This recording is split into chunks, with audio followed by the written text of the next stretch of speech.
তো চলো আজকে চিকেন ফ্রাই করে দেখা। কিছুটা পরিমাণে মাংস নিয়েছি, সরু সরু করে এইভাবে কেটে নিয়েছি। একটা ডিম ফাটিয়ে নিয়ে তারপরে নিয়েছি টোস্টের গুঁড়ো এবং কর্নফ্লাওয়ার। মাংসের মধ্যে দিয়ে দেবো স্বাদ মতো লবণ, হলুদ গুঁড়ো, লঙ্কা গুঁড়ো, আদা রসুন পেস্ট, ধনে গুঁড়ো, জিরে গুঁড়ো, ডায়মন্ড মশলা,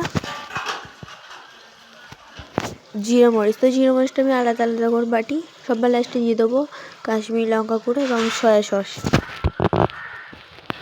ভালোভাবে এগুলোকে ম্যারিনেট করে নিয়ে রেখে দিতে হবে। তবে এটা আমি ফ্রিজের মধ্যে কিছুক্ষণের জন্য রেখে দিয়েছিলাম। সবার লাস্টে দিয়ে দেবো লেবুর রস। তো প্রথমে আমি কর্নফ্লাওয়ার মধ্যে কোট করে নেব, তারপরে ডিমের মধ্যে আর যে মিশ্রণটা ছিল ওর মধ্যে আমি একবার কোট করে নেবো। তো এই সবগুলো আমার কোট করা হয়ে গেছে। আবার আমি ফ্রিজের মধ্যে কিছুক্ষণের জন্য রেখে দেবো। তোমরা চাইলে সঙ্গে সঙ্গে ভেজেও নিতে পারো। 1 ঘন্টা পরে আমি ফ্রিজ থেকে বার করে নিচ্ছি।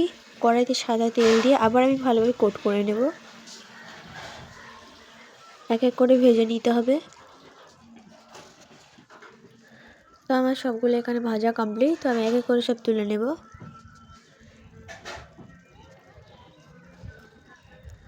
দেখতে আর খেতে এত সুন্দর হয়েছে কি বলবো, তোমরা চাইলে একবার বানিয়ে দেখতে পারো, খুবই খেতে ভালো হয়। তো আজকে এই পর্যন্ত, টাটা।